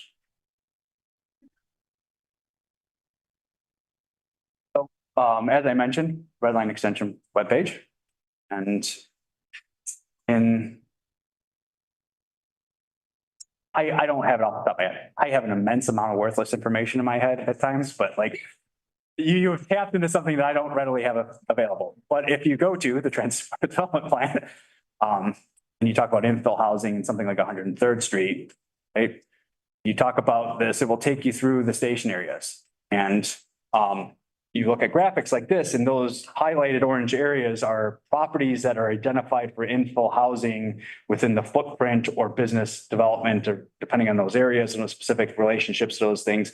But you see the infill massing concept, right? So those are things that are currently properties within the footprint of that investment that are available for infill housing or other investment. And what you'll see as you go through the various, to your question, what does it look like, right? So like this is low rise housing for the most part, right? This is just filling in those footprints and around that. You go down to 111th Street, right? Now you talk about that mid rise, right? You're talking about a little different density. You're starting to see that transition. If you also then look at, the diameters here, you start to see the massing change a little bit, right? So you start to see right around that station, that density going up a little more with those mixed use But then you start to see 111th quarter broaden out where you get a little more retail concession, quarter can build out there. You see a little different density in there, but you see that infill housing in the background again. So and if you go down kind of further, and you start to get into Michigan, right? Now you see that density change again, right? You're starting to see the massing change a little bit because now this becomes that more industrial residential. You're really close to Roseland Medical District and you really want to leverage that investment in Roseland Medical District, be able to support it in a way that allows it to grow. Because I mean, that's jobs, right? Allowing that medical district to grow. You talk about the gap in community there, right? That's another piece of it, right? That the access to health, access to good health, right? So. Does that account for any potential zoning changes that might be occurring because this is a, transit served location?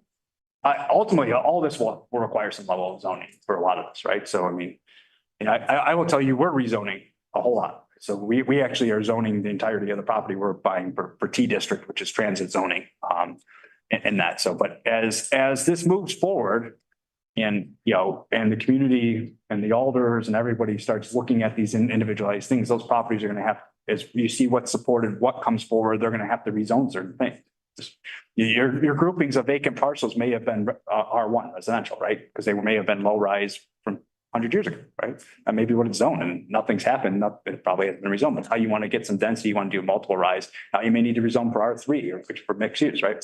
Yeah, but what's your, I guess more so just because I know in my neighborhood, we have had a lot of community discussions about housing proposals that are very close to an L stop where there's neighbors who are complaining that it's too dense and they're trying to block zoning changes. So I was just wondering if that new infill and rehab housing units, would that be under existing zoning or like potential new? It could be a mix of both, right? So, I mean, I think it depends on kind of the area specifically. So a lot of what's, especially around 103rd, that's already identified for infill housing would be low 1-2 story buildings that are already within the zoning for a lot of that. Some of it may require different. I think, not that I would ever dare speak for the community, but I think if the debate was it's too dense now, we don't want it. We've been pretty good at what we want to do here, so. And then there's the ETOD ordinance that also supports density. Yeah. And so that the half mile radius around each of the stations will, depending on like 103rd, like you said, it's single family housing, but when you get down to 115th Street, that diversity changes. So there'll be more opportunities to work with the community on that. And they're already supporting that density. So just in my work with them on. There's a lot of really good work going on in the community. Like I often worry when we talk like this, that it's like there's nothing happening, right? There's a ton of really good work. There's a lot happening. There's a lot happening. And a lot of it is based on, they know this is coming, right? They see this commitment. So the outreach arm for the House of Hope is doing a bunch of, I think it's 73 low income, single family unit housing development just west of the Michigan Avenue station, kind of in a series of properties there that they're doing, right? That's an investment they're making to create affordable housing, new stock housing. CNI, just as part of a coalition of entities that CTA is supporting and the city of Chicago is supporting, just applied for, and when you listen to public speakers, David Doig, who's president of CNI, talked about it last month. They submitted a $100 million application for a grant to support development around the Red Line extension.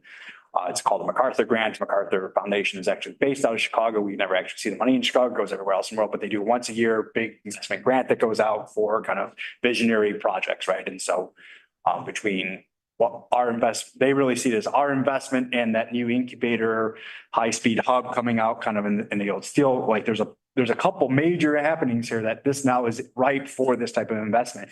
And if you could seed money to entities to help grow out of it, you don't need one person to get $100 million. You need lots of small incubator grants, right? To help those businesses be able to start off and be able to support that. So.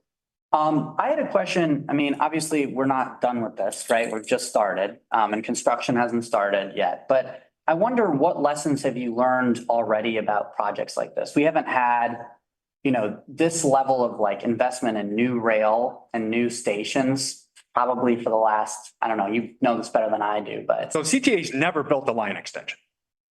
So Right. it'll be the first line extension we, the CTA proper, have ever built. So when you think about the last line extension was from 1993 when we opened the Orange Line. Right. And that was actually built by the now defunct Department of Public Works. It was a city of Chicago mega project kind of department. So I will say that we have never done something to the scale. But we have done a lot of big projects at this point. And we, as a program, spend a lot of time on lessons learned. We have actually part of our quality progress program requires us to do kind of debriefs on projects that we're doing. And we formalize that input of lessons learned from those projects. It goes into a reservoir of knowledge points that then gets pumped into the next type of project to help learn from. And I will tell you that we learned a lot on RPM. We started as we were building documents for procurement and other things on that. A lot of what we started with was base RPM stuff. And then we spent a lot of time understanding what we could do better, what we did really well, and make sure that we amplify that. Right. And so I think, one of those blessings of having this project going on for the better part of 60 years, right, is we've spent a lot of time talking about it. We spent a lot of time in the community with it. We formally took it upon. I apologize. I would have added a whole bunch of like really fun slides for you and other topical things here. I wasn't quite sure how much time I had to play with, so I was trying to stay with meat and potato stuff. But so, in 2004, the community took upon a ballot referendum in which 34,000 people voted in support of the CTA doing the Red Line Extension project. So at the heart of this project, it's a community-driven project. For 60 years, the community has been holding us and other entities accountable for that promise that came in 1969. And that, they got a referendum on a voted ballot in an election in Chicago to say, we believe this project's important, right? And that's astonishing, right? And then the board initially took its action in 2006 when they authorized what's called the alternatives analysis, which is the first step in the federal process, right? And so we've been in the planning process for this project since 2006. And they looked at three different alignments fundamentally. So you had the east alignment, the west alignment, and then ultimately what became the preferred alternative, which was the hybrid alignment, where you start a little bit on the west and you end up on the east, and there's benefits to both of them. I will tell you from a contractor building standpoint, you have this interrelationship with the railroad. There ain't no benefit to that, but for the community, it was the best alignment, right? Certainly wasn't the easiest one to build, but it was the best alignment. So you could go do a field trip, do a great, really cool bus tour. It's a lot of fun. But it's cool. You get to see it firsthand. You get to understand it. It really becomes real. So I think to your question, we had a very long planning process around this that spends a lot of time thinking about how to do that right. And that alternatives analysis, that preferred alignment being the hybrid, is really an example. While it is not the most efficient thing to build, it's probably more complicated of either one of those. It was what was best for fundamentally community for this investment. Yeah, I guess I was, going to get to a more broad question. Obviously, this is a totally different process than what RPM was because you had existing infrastructure there. This is all brand new. What do you think the feasibility of something like this be in the future? This took 60 years. Do you think that it would be quicker if they, wanted to extend the blue line or the orange, whatever? Do you think it? So I will tell you that, anecdotally speaking, so I've been at the authority for 27 years. So 24 years ago this November, I was working for the person that had my job at the time. And I have presentations from them that looked at line expansion projects, the yellow line to Old Orchard, the orange line to Ford City, the blue line to Schaumburg, the red line to 130th Street. My favorite one that never gets talked about because I'm an Albany Parker is the brown line to Jefferson Park connecting down Lawrence Avenue. I live right up by the brown line up there. So I like that idea. So, that's 20 plus years ago conversation around those projects, right? So, there's a really tough balance between expansion projects and being able, because you can capital build whatever, but at some point you got to run the service there too, right? And that's a cost. And we're having a conversation about a fiscal cliff and just being able to maintain and run what we have today. But But if you have a legislator that's visionary, right? And I think you'll hear President Carter talk about this a lot. It's the conversation isn't necessarily about what we need to run, what we're running today. The conversation should be is what do you want out of your transit? Right? And then once you've decided what you want out of your transit, the conversation really needs to be, how are you going to fund that? And so to your question is, can we build all these? Sure, we can build all these things. We can get queued up in the federal process for any extension we want to do and start that investment. But you got to have the back support from a city, from everybody that says, yes, we want to support transit to that level. We got to be willing to pony up $1 billion in local matches on these things, right? And we have a lot of internal needs there too. I'm sure you've heard about not only the fiscal, but our $20+ billion of capital need that doesn't get into expansion project, right? Gets into rebuilding the west side of the Blue Line, RPM phase 2, right? How can just everyday people get involved if they want to see like more service extensions kind of citywide? What are some things that ordinary people can do to kind of put pressure on to get that funding? Just any ways that we can support you in just bringing better service to all parts of Chicago? Well, first and foremost, talk to your legislators, right? I mean, we're in a battle right now, right? We're in the battle for the soul of transit in the region, and what it looks like going forward. You all are clearly advocates for transit because you're sitting here today. You wouldn't take your time like this if you didn't care for the investment in transit. And so the future of it is playing out right now, and being able to reach out to your legislators and say, yeah, we want a vision for transit that is transformative. We are users that want this. We want to see that investment for the future, right? And that's really important. You certainly, anytime you got it, shoot it to feedback, let them know what your thoughts are. We come out from time to time for community meetings like RPM Next Phase, right? Show up at those community meetings. Tell us what you think. That's what we're out there for. We definitely more of a cost. We definitely see a lot of people who are asking for better connections outside of the loop. We've had a lot of conversations about bus rapid transit. Building. I was talking to somebody who's based out in Belmont Cragen, and that community, like as you probably know, doesn't have No rail access. Yeah, there's no rail access. Kind of So a lot of the time. And Yes, a lot of the spots, you got nothing there and it's all bus. there's just this huge gap on the northwest side, and a lot of the time the residents are having to, take local buses over all the way to Logan Square, and it just slows them down. And I don't know if any of you take the western corridor, right? So the difference of the 49 and the X49, Yeah. it's astonishing. Like they could be sitting right next to each other, but it certainly feels like it's a faster ride when you're not making every stop, right? And that's not even true rapid transit bus, right? Just, but being able to have a street that big where they set aside protected bus lanes that allows traffic to flow, allows that bus to make ground is really important. So. Sorry, one other thought from me. I was curious if there's thought given or just general concepts to the idea of you're extending the red line down to 130th. There are portions where it looks like there are areas that are roughly served by the Metro Electric District as well. Is there what am I trying to say? A risk of cannibalization, or is it kind of like you're building by increasing access overall, you're kind of lifting the rising tide lifts all boats? Is it two different Metro, I think Metro at least, I think more, commuter oriented. So two different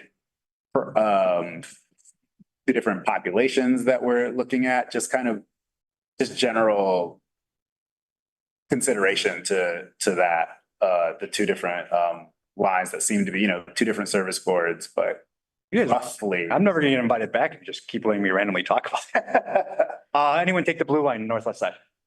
No? Never been on a blue line train at rush hour? Everyone ever stand there waiting to get on the blue line train at rush hour, right? I'm a blue rider. And what's right next to the blue line? Metro. Doesn't seem to have any problem existing, right? I will broadly say they are servicing two different areas. Okay.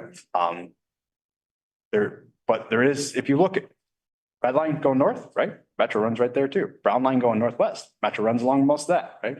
Runs all the way up to Evanston next to that. You go Metro on the west side going out west, right? So every major rapid transit corridor has a metro line associated with it. And so I don't see why this community would be any different to have options, right? Transit options. Like my favorite thing to do, I'm not at all wed to any transit option, right? I walk out the door and say, what's coming first? You know, if it's easier for me to walk to Kimball from my house and catch the Brown line than take the wait for the Lawrence bus, I'll walk to Kimball. I'll pull my divvy bike out and bike down the blue line at Irving Park. That's what makes, why shouldn't people have transit options? They shouldn't be wed to one thing. They shouldn't be held hostage by that one option. And you'll note that actually that Metro Electric doesn't service Alco Gardens at all. The Metro station that used to be serviceable to Alco Gardens was 6 blocks away from it, closed and never reopened again. And you'll also note that up other than 103rd Street, which they just recently rehabbed, none of those other Metro Electric stations are accessible.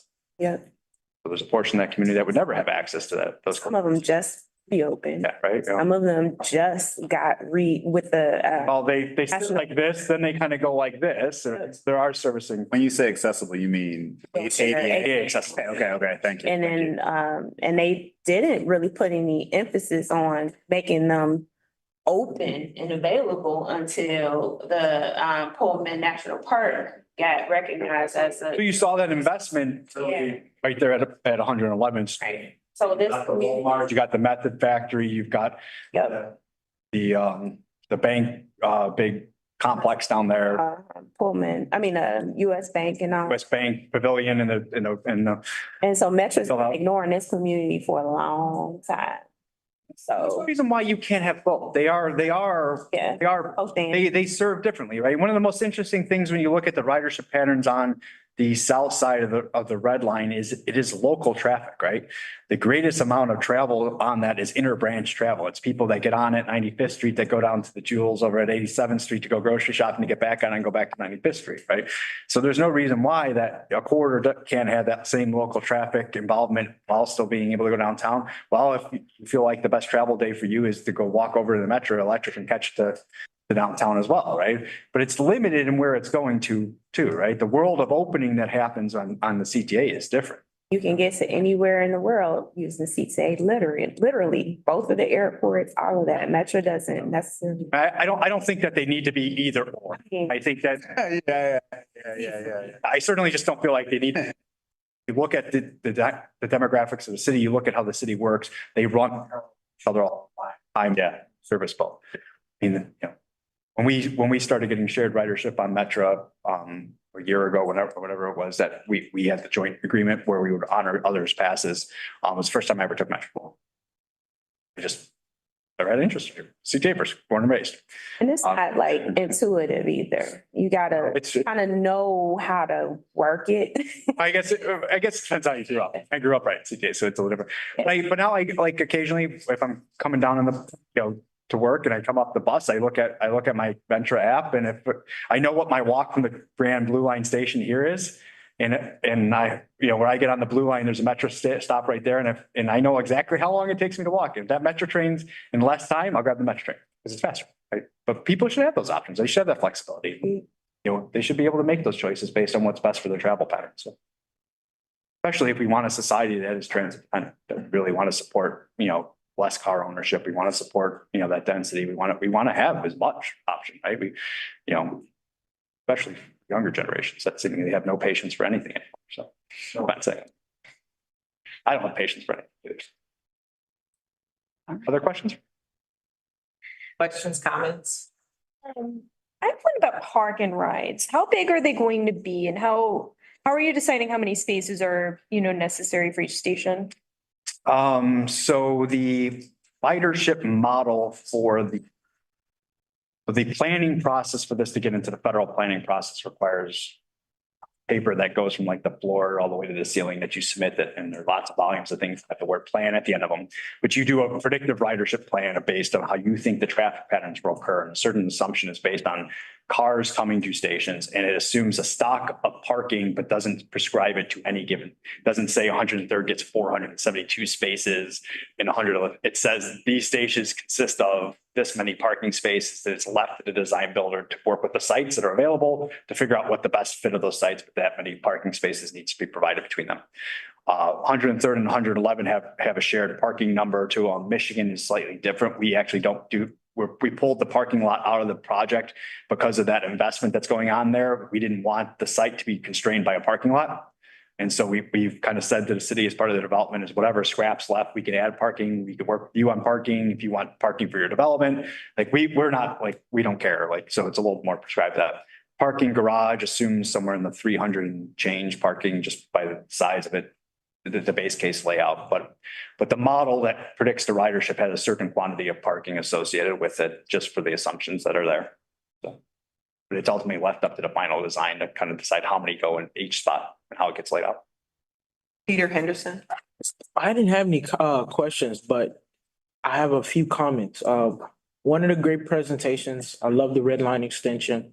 If you think about the extension in 1983 to O'Hare, it added when Jefferson Park was the terminal, you know, you added Harlem, Cumberland, Rosemont, and then O'Hare. And then going back to 2013, where they completely rebuilt, I forgot the project, Red Line South Reconstruction, Chinatown all the way through 95th. There were certain trains that couldn't run due to, you know, the service levels on the tracks and slow zones of that nature. So people who had small businesses and things of that nature didn't want to put it in that area. Because again, like, okay, there are certain people that know, I don't like the slow zone, so I'm not going to take the train.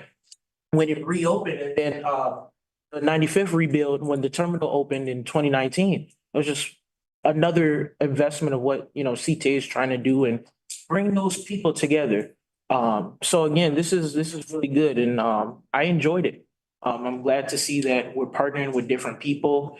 The main thing you said, bringing people all together, that's what it's all about. People that haven't been able to access the greater good of the red line and the transit and what CTA has to offer. This is gonna be something way bigger than what we imagined years ago. So thank you again, Mr. Mooney. I appreciate you. Thank you. Any other comments, questions? I guess I can say one last thing. You know, kind of piggybacking off Peter's comments, like this is really awesome, so amazing. And I've been part of the red line extension realm for a while. And just as a South Sider, you know, it's been a thing for me personally. And so this is, you know, huge for the South Side. I also want to commend President Carter because of people don't understand what has to happen in the background to secure this level of funding. And I mean, I can't imagine being at a table with some feds talking about I need a couple $2 billion. So like that's that in itself is something that should be celebrated, that, you know, that he was able to do that. And then also just being able to kind of have an understanding of a global perspective and what transit means and how this can be such a treasure. I mean, how it is a treasure and how adding to it will just build more opportunity for Chicagoans and even beyond Chicago. So I'm just really wanting to take a moment to celebrate that. And I look forward to, you know, continue to be part of RLE work. And, you know, as a citizen and as someone who, you know, does planning and contracting and development work as well. So this is super, super exciting. And thank you so much for giving us this presentation today. This is like invigorating, and having been at the board meeting in August and seeing like just feeling and hearing the excitement and seeing a lot of my colleagues in this space. And we're all just like jumping for joy because all of the things that we've been clawing for over these years are actually coming to fruition. It's just like, it brings my heart so much joy. So. But thank you for having me. I find this so much fun, lifelong Chicago, and I tell people this is this is like really foundational. It's not just about transit, it's about how the city and the neighborhood interact again, and right, and that's really historical in its nature. It's really exciting to be a part of. You know, my wife saw planning into engineering. said to me, he said, given this to you. She's Can't- fantastic. You can't let me down here. And I joke with people and when we hit our hurdles, I said, I'm not going home to tell my wife I failed like you all. So Yeah, it's cool. It's really a great moment. I've enjoyed being here. Thank you all for your service to us. We really appreciate the inputs. Glad to come back and chat about anything, anytime. and please tell Leah that I said hello. I will. We did work a lot together before she left CTA. We're glad to pass along. So. Thank you, everyone. Thank Thank you.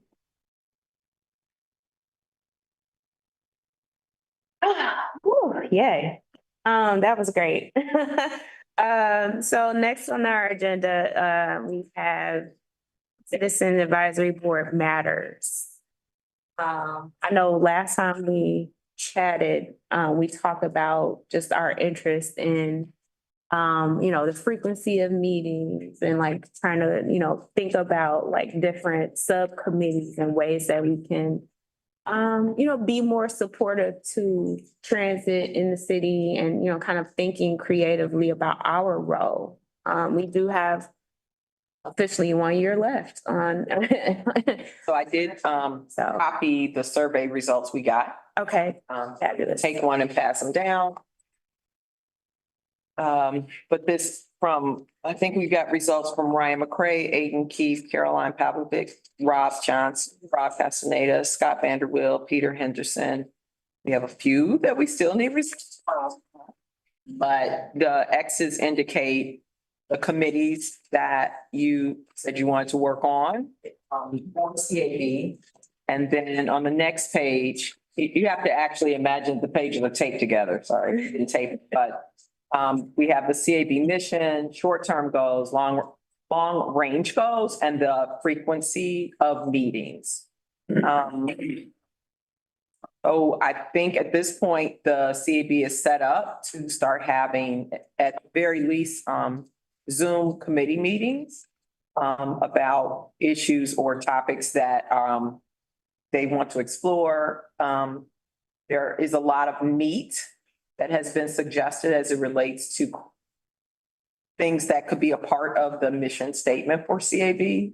And then there are some short-term goals and long-range goals that have been suggested.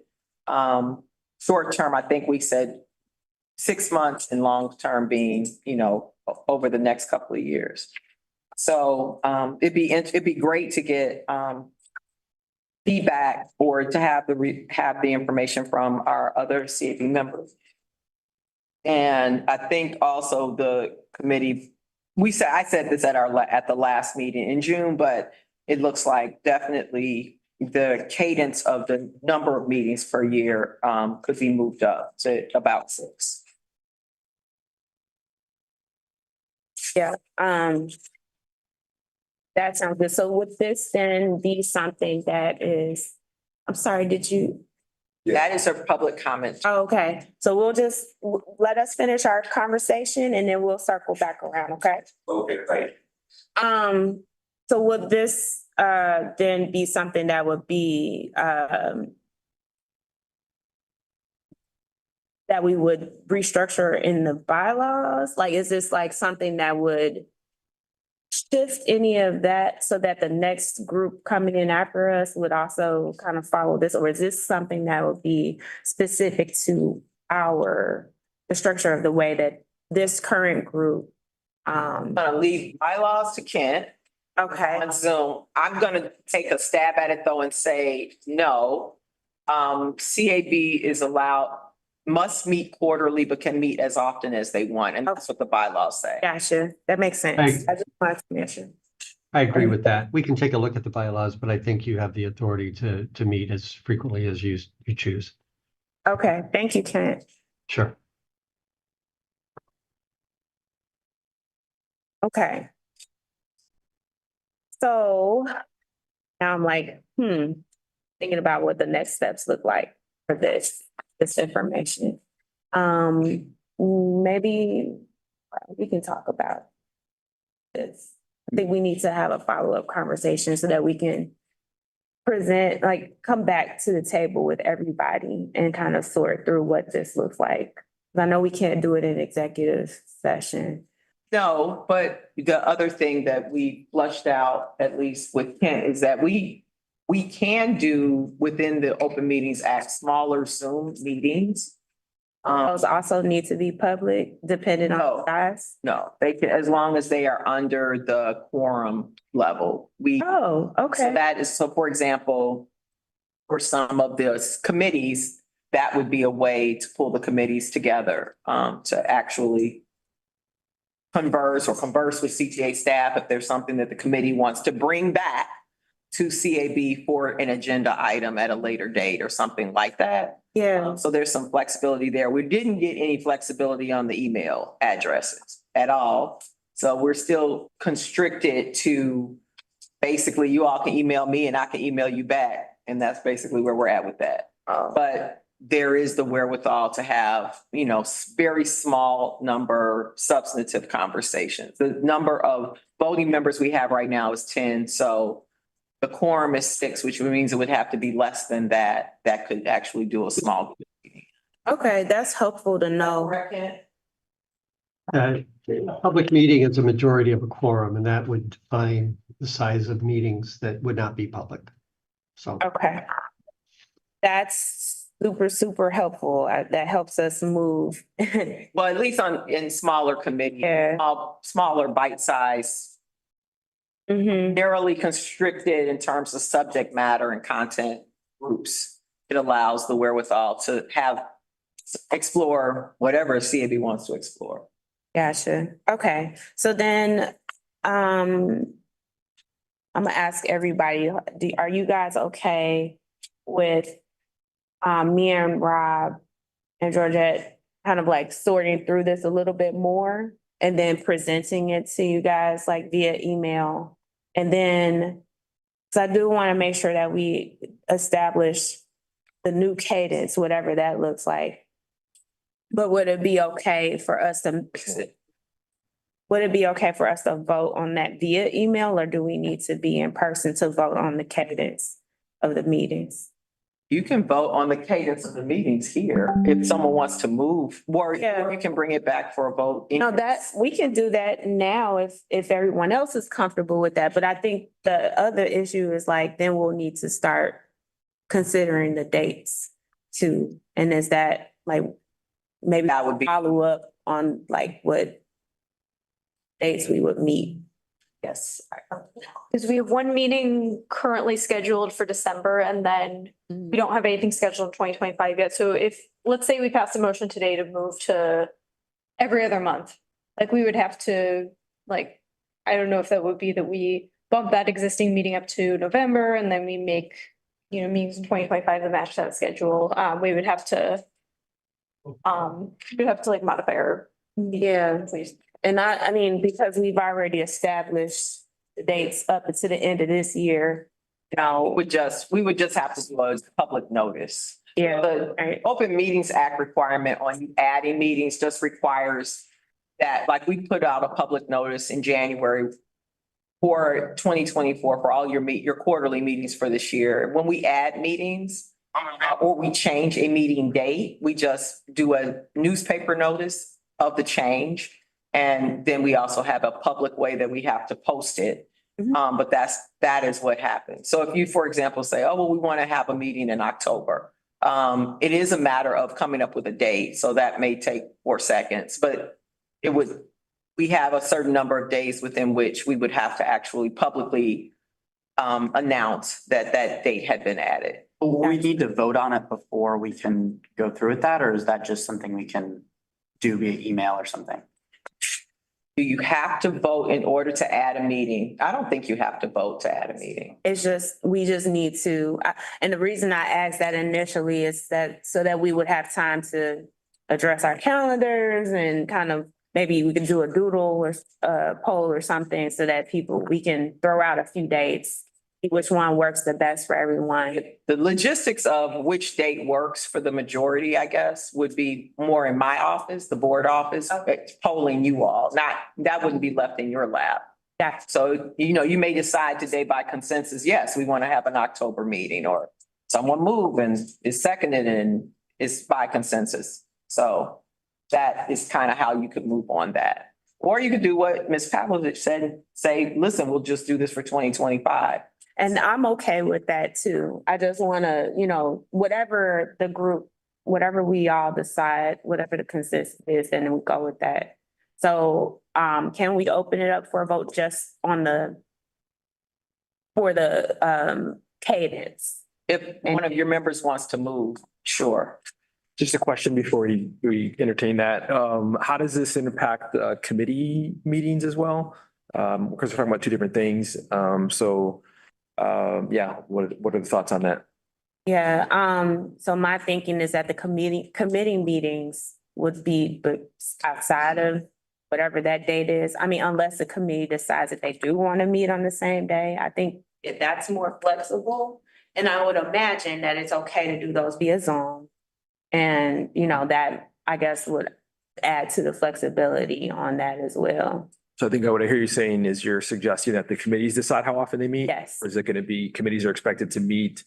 I don't think that we should set any expectations in terms of how often committees meet. I think that should be up to the folks that are in that space to decide. Thank you.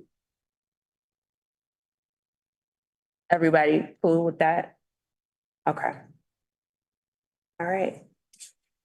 Anybody want to make a motion for the vote on the cadence, not the dates, the cadence moving from quarterly to twice, or I'm sorry, every other month, 6 times a year on our meeting frequency, starting in 2025. So move. Second.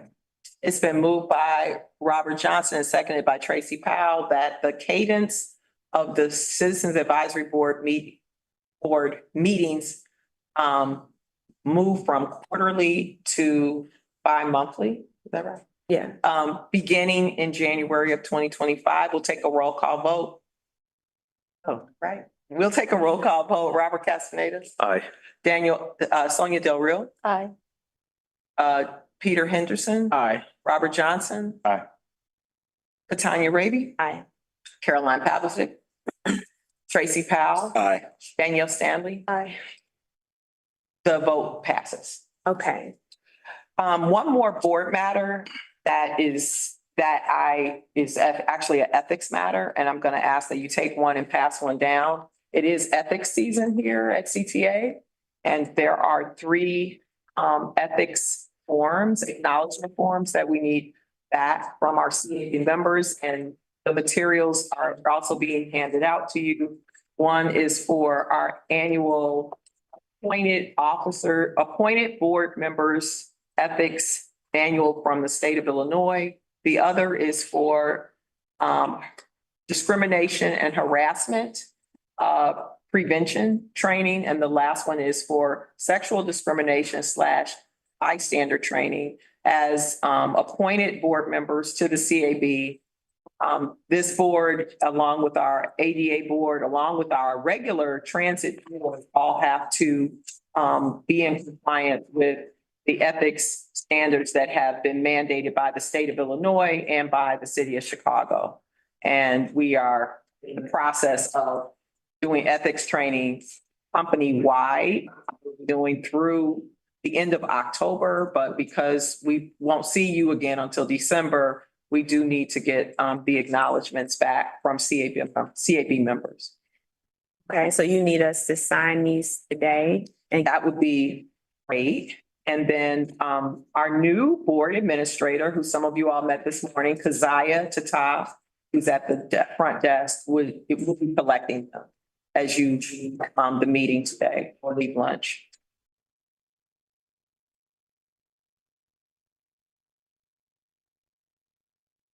Okay, so aside from ethics training, I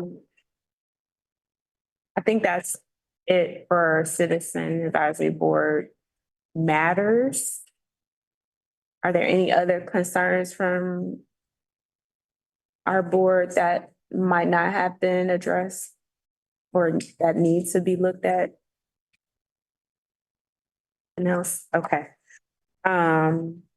All right, so we'll move on to new business. Ms. Greenlee, is there any new business today?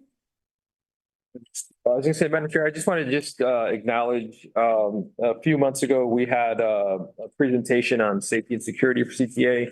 And in that meeting, one of the things that did not sit well with me was the fact that we rely on the Chicago Police Department for protection in the CTA. And in that presentation, words like when there's capacity and when they're available, they provide service. In light of ongoing events, let alone recent events. And in the news, you see the two largest unions of the CTA again requesting that CTA restore their police department. I'm not saying that that's the solution, but I just want to, for the record, say that, and we'll take this in the security committee. But I think the CTA should look into moving out of relying on CPD for security. Because we all live in Chicago, and we know that CPD already has their hands full with what they're supposed to be doing, protecting neighborhoods. And to rely on them to provide consistent, reliable protection on the transit authority, CTA, it doesn't seem to be working. So I'll just leave it at that. Thank you for sharing that, Rob. I think, I mean, I 100% agree that there needs to be a different way to secure CTA, and relying on CPD and whether or not they have availability is definitely unsustainable. So, something to note, and something that this board, I'm sure, feels deeply, as we are, interfacing with safety and security often in our daily commutes. So hopefully that's something that we can explore further with the safety and security team. Absolutely. We will work to arrange that conversation with the safety and security team here, with those who will be on the committee and the citizens advisory. Thank you. Okay, so we don't have any new business. No. Okay, so we do have someone here from the public that would like to speak. Yes, I believe we have Michael Flournoy. Yes. Mr. Flournoy, you can, I believe Chairperson Raby is allowing you. In the agenda to move the public comment period. You can go back on the agenda. You can go back. Go back.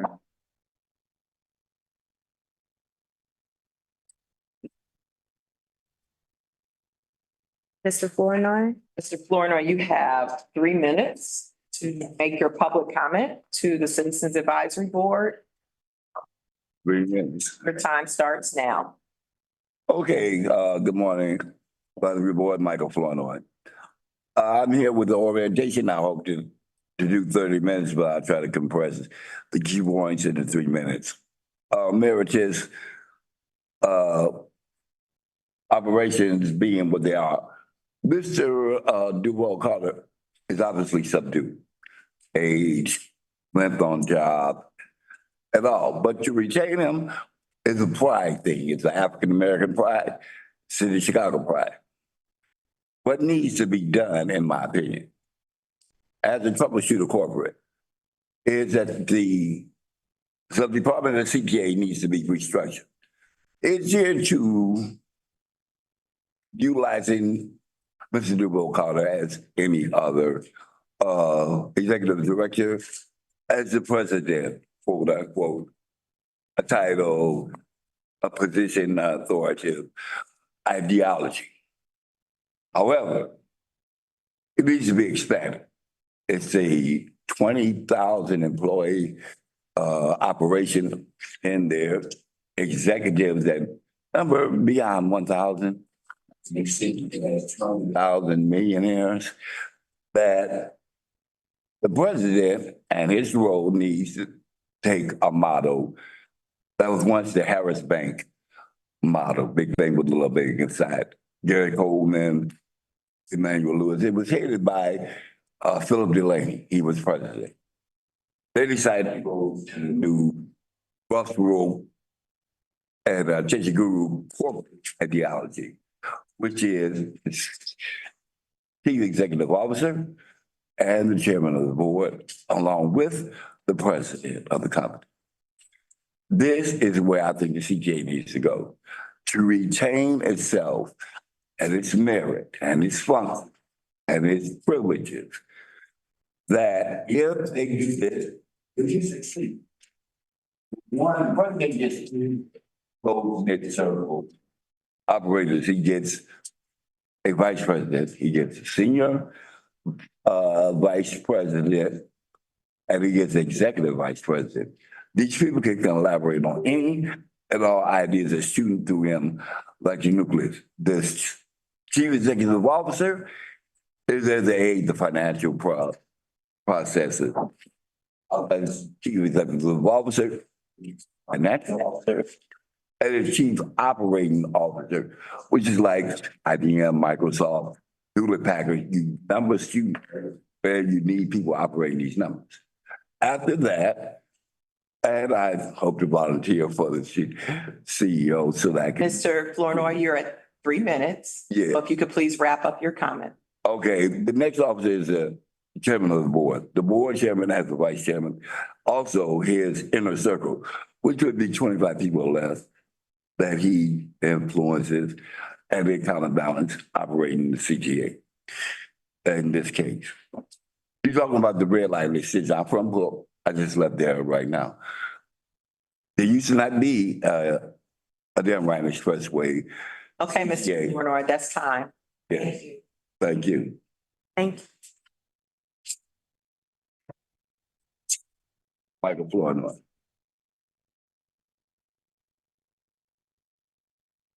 There's no other, comment or any additional. I would like to, move to adjourn. Motion to adjourn. It's been moved by Robert Castaneda and seconded by Peter Henderson that the Citizens Advisory Board meeting for September 6th, 2024 be adjourned. We'll take a roll call vote. Robert Castaneda. Aye. Sonia Del Rio. Aye. Henderson. Aye. Robert Johnson. Aye. Chairperson Raby. Aye. Caroline Pavlovic. Aye. Tracy Powell. Aye. Danielle Stanley. Aye.